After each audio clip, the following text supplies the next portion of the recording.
Mining is essential for extracting minerals that are mineral resources that are necessary for the functioning of our society, that are valuable economically. However, this activity is inevitably altering the landscape and is leading to the destruction of the current terrains. The effects of mining extend beyond the site itself. It generates some toxic waste, it disrupts the infrastructure and causes noise and air pollution.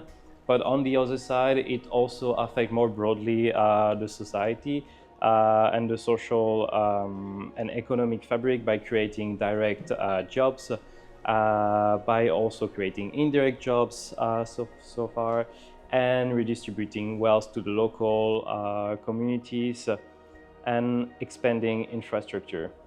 Once the mining is done, what becomes the land? What becomes the mine? The mining companies are required to provide a plan for reclamation, so to rehabilitate the land and revitalize the land.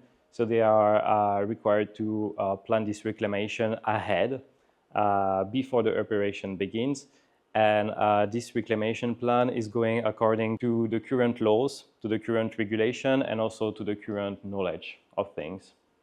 Some funds are allocated since the beginning to the reclamation. So the plan is already made, the money is already settled for this aspect. So it's important to note that the reclamation is going with and simultaneously with the mining process. So as the mine is going, the mine is shifting.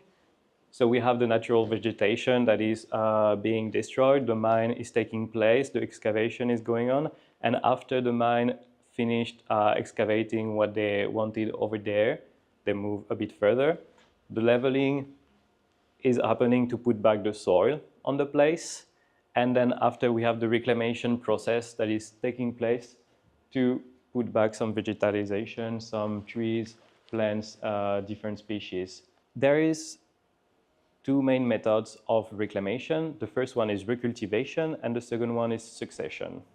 So recultivation is human efforts to take back the land, so by planting trees, making it smooth, planting a lot of different species of plants. So it can look pretty good and pretty neat quite quickly, but it costs a lot of money. The funds allocated for this are quite considerable, and so the recultivation has been so far historically seen as the best option and is also mandated by law. Succession is basically letting nature do its job.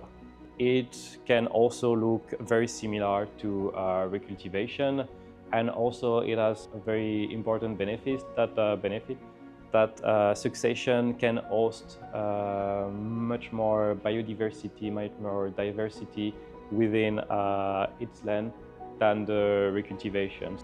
What we need to do is to take the land and try to take the best out of it. So in reality, they're all critical and they should be considered. The social aspect, the economic aspect, the environment aspect.